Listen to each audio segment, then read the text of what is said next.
दोस्तों विजय केडिया सर को कौन नहीं जानता है। ये इंडिया के काफ़ी जाने माने इस इन्वेस्टर्स में से एक है।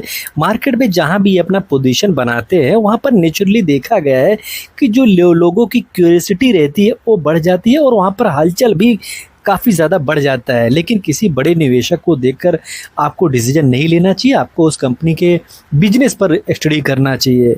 और किसी बड़े निवेशक को देखकर अगर आप डिसीजन लेते हो तो एक चीज़ जानिए कि जो रिस्क लेने की क्षमता होती है सबका अलग अलग होता है। बड़े जो निवेशक होते हैं ये 10, 20, 50 लाख या करोड़ रुपए गंवा देंगे तो इनकी लाइफ स्टाइल पर कोई खास फर्क नहीं पड़ेगा। लेकिन वही अगर एक छोटा निवेशक है वो 5, 10, 20 लाख भी गंवाता है तो शायद उसकी ज़िंदगी पर काफ़ी बड़ा वो असर दिखा सकता है, फ़र्क दिखा सकता है। तो इनके पास देखेंगे विजय केडिया सर के पास 16 कंपनी में होल्डिंग बनाकर रखे हुए हैं और इनका नेटवर्थ देखेंगे तो 1185 करोड़ के आसपास दिखेगा। तो कुल मिलाकर सबसे ज़्यादा इनका जो पोजीशन है वो ऑटोमोबाइल्स में है और फार्मास्यूटिकल में इन्होंने बड़ा पोजीशन बनाया है। तो वीडियो शुरू करेंगे और जानेंगे कि वो दोनों कंपनियां कौन कौन सी हैं जिनमें ये अभी रिसेंट में अपना पोजीशन बनाए हुए हैं। तो वीडियो शुरू करेंगे उससे पहले एक इंपॉर्टेंट डिस्क्लेमर देना चाहेंगे। ये video just for study purpose के लिए, इन्फॉर्मेशन पर्पज़ के लिए, मेरी तरफ से कोई बाय सेल या होल्ड करने का कॉल नहीं है। और पहली कंपनी एक स्मॉल कैप टाइप की कंपनी रहेगी और दूसरी कंपनी एक एसएमई कंपनी रहेगी, तो वहाँ पर रिस्क और भी बढ़ जाएगा। प्रमोटर के पास देखेंगे तो 61% के आसपास का शेयर दिखेगा।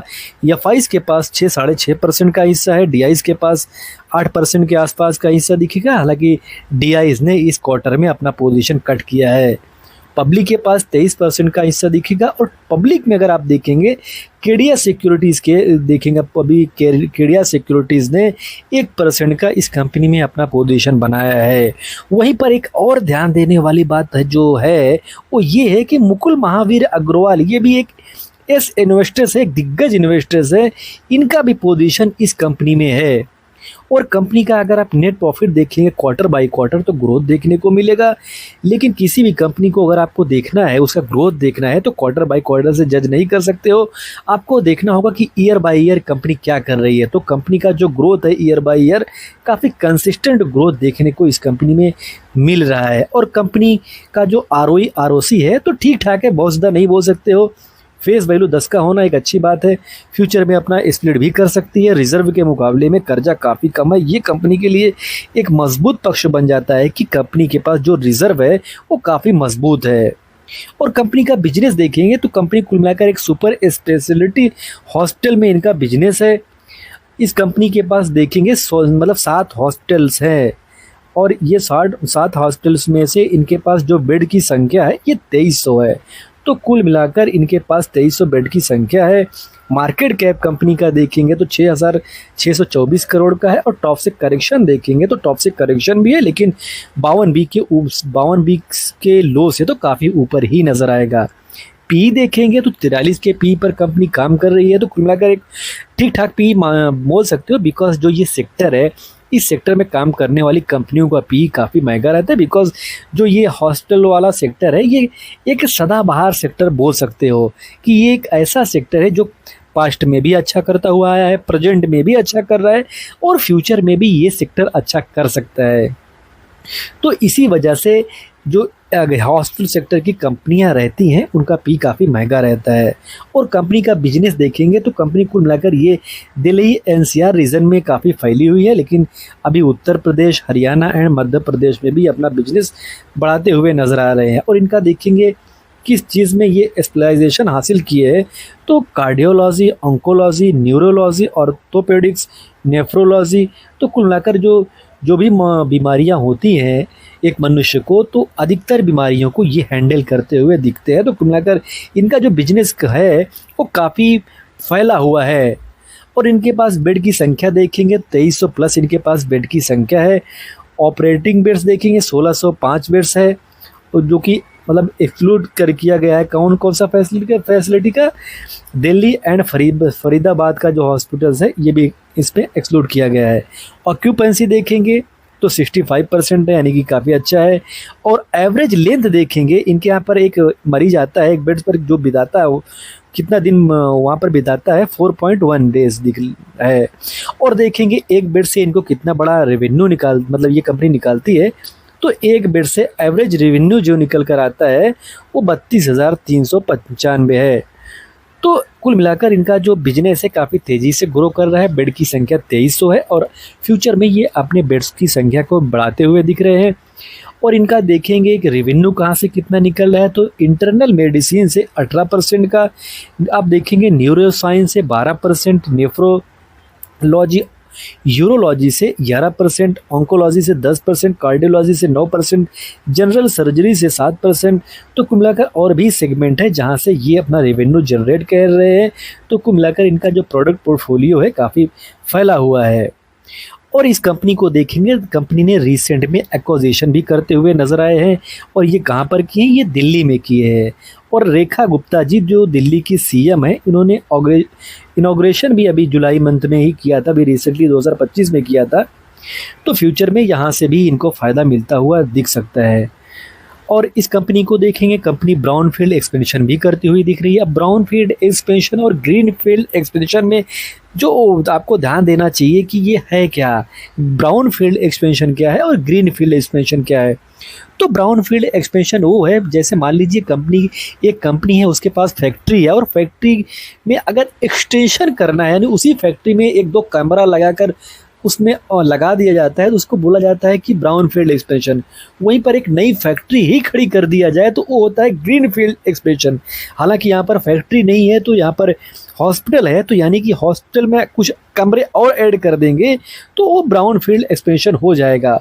और ग्रीनफील्ड एक्सपेंशन यानी कि एक नई हॉस्पिटल ही खड़ी करते हुए दिख रहे हैं। तो कुल मिलाकर ये दोनों तरीके से अपना बिजनेस को फैला रही है, दोनों क्या तीनों तरीके से ये कंपनी ब्राउन फील्ड एक्सपेंशन कर रही है, ग्रीन फील्ड एक्सपेंशन कर रही है और एक्विजिशन कर रही है, यानी कि दूसरी कंपनी जो दूसरे हॉस्पिटल हैं उसको भी ये कंपनी खरीदती हुई दिख रही है।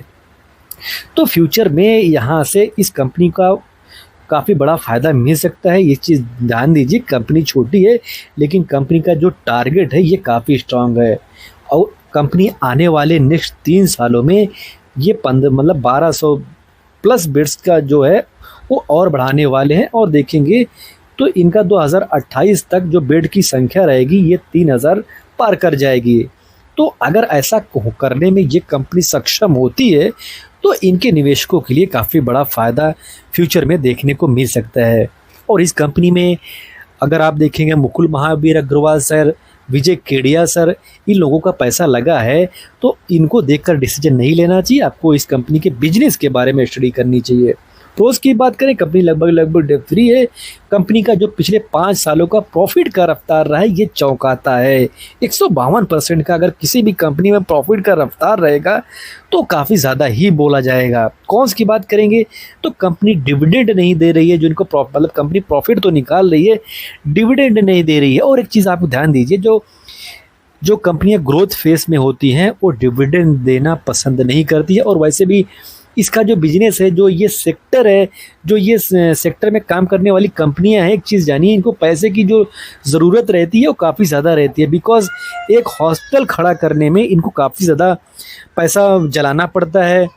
बिकॉज़ हॉस्पिटल बनाने में काफ़ी ज़्यादा पैसा इसलिए लगता है बिकॉज़ उनको बिल्डिंग खड़ी करनी पड़ती है, बिल्डिंग में कई सारे जो मशीनें रहती हैं वो लगानी पड़ती है, डॉक्टर को लाना पड़ता है और उस सब करने के लिए इनको लैंड खरीदना पड़ता है। तो कुल मिलाकर ये जो बिजनेस है काफ़ी महंगा बिजनेस है और ऐसा करने में इनको टाइम भी लगता है। ऐसा नहीं कि ये सब करेंगे तो 1-2 साल में हो जाएगा, तो इसमें टाइम भी लगता है। एक हॉस्पिटल खड़ी करने में 5-7 साल भी लग जाता है।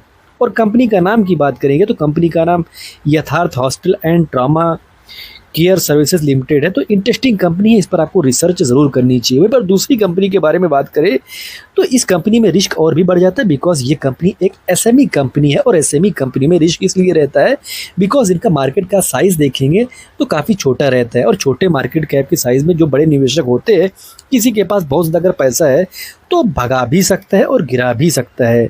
और इस कंपनी को देखेंगे तो टॉप से अच्छे खासे करेक्शन में है, लेकिन 52 के लो से काफ़ी ऊपर दिखेगी। और कंपनी का पी देखेंगे तो 49 के आसपास का इस कंपनी का पी है। और 49 के आसपास का पी होना बहुत कम भी नहीं है और बहुत ज़्यादा भी नहीं है। लेकिन कंपनी का जो ग्रोथ है वो ग्रोथ काफ़ी तेज़ी से, आरओसी काफ़ी ठीक ठाक है। इसका मतलब है कि कंपनी अच्छा खासा काम करती हुई दिख रही है। और कंपनी का जो फेस वैल्यू है यहाँ पर अभी 10 का है, यानी कि फ्यूचर में इनके निवेशकों को थोड़ा फ़ायदा मिल सकता है अगर कंपनी फ्यूचर में अपना फेस को स्प्लिट करती है। प्रमोटर के पास 63% के आसपास का शेयर है और छोटी कंपनी है जिसका मार्केट कैप 500 करोड़ से नीचे का है, उसमें डीआईज के पास देखेंगे तो 8% से ज़्यादा का पोजीशन डीआईज बनाकर रखे हुए हैं। वहीं पर एफआईज को देखोगे तो 1.5% के आसपास का शेयर डीआईज के पास भी है। पब्लिक के पास 26% का हिस्सा है और पब्लिक में अगर आप देखेंगे तो विजय किशन लाल केडिया 5% से ज़्यादा का पोजीशन बना कर रखे हुए हैं। तो यानी कि इस कंपनी में भी विजय केडिया सर का पोजीशन है। और इस कंपनी का ग्रोथ देखेंगे, कंपनी का जो ईयर बाय ईयर ग्रोथ है वो काफ़ी तेज़ी से ग्रो हुआ है और छोटी कंपनियों में यही होता है, छोटी कंपनियों में ग्रोथ भी काफ़ी तेज़ी से होता है और गिरावट भी काफ़ी तेज़ी से होता है। यानी कि यहाँ पर अगर अच्छी कंपनी है तो वहाँ पर ये चीज़ देखा गया है कि बहुत बड़ा वेल्थ भी बना कर दे सकती है। लेकिन अगर कंपनी में कुछ प्रॉब्लम है, बिकॉज इस छोटी कंपनी में जो न्यूज़ रहती है, न्यूज़ निकल कर आने में भी काफ़ी टाइम लगता है, तो करेक्शन भी काफ़ी बड़ा हो जाता है। बिकॉज जो बड़े निवेशक होते हैं उनको न्यूज़ मिल जाती है, वो बेच के निकल भी जाते हैं। एक रिटेल इन्वेस्टर्स फंस जाता है बिकॉज ये न्यूज़ निकल कर आने में टाइम लगता है। जब तक वो न्यूज़ निकल कर बाहर आती है तब तक वहाँ पर एक रिटेल निवेशक फंसा हुआ अपने को पाता है। तो ये चीज़ जानिए कि छोटी कंपनियों में रिस्क काफ़ी ज़्यादा होता है। इस कंपनी के पास रिजर्व के मुकाबले में कर्जा मतलब है ही नहीं, रिजर्व काफ़ी शानदार है, कर्जा है नहीं, यानी कि ये कंपनी एक डेप्थ फ्री कंपनी है। और कंपनी का बिजनेस देखेंगे तो ये बिजनेस काफ़ी इंटरेस्टिंग है। और इनका बिजनेस देखेंगे तो ये आप देखेंगे the company is a CERT In empanelled ISO 27001 certified cyber security solution provider offering end-to-end services and training to domestic and international clients across BFSI, NBFCs, manufacturing, healthcare, aviation, IT, education and government sector. तो कुल मिलाकर जो ये shirt है ये है क्या, तो जैसे आप देखेंगे जो शेयर मार्केट है उसका जो गवर्नमेंट बॉडी है वो क्या है, वो सेबी है। तो वैसे में ये साइबर सिक्योरिटी की जो गवर्नमेंट बॉडी है वो सर्ट है। और ये आईएसओ सर्टिफिकेट एक सर्टिफिकेट होता है जो इनको मिलता है, जो इस सिक्योरिटी में काम करती है।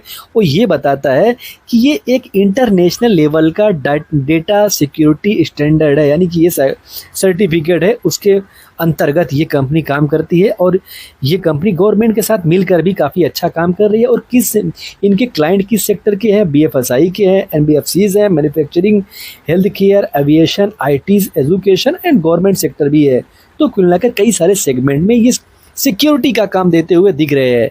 जैसे मान लीजिए मेरे पास एक बिजनेस है और मेरे पास कुछ डेटा है और मुझे डर है कि मेरा डेटा कोई चुरा ना ले, तो उसमें ये कंपनी साइबर सिक्योरिटी का काम देखती हुई नज़र आती है। और ये सेक्टर इसलिए फ्यूचर में फैल सकता है बिकॉज फ्यूचर में डेटा सेंटर बढ़ेगा, फ्यूचर में अधिकतर काम जो हैं वो डेटा पर ही होगी। तो डेटा लीक भी हो सकता है, तो डेटा लीक ना हो वैसे में इन कंपनियों का योगदान आता है।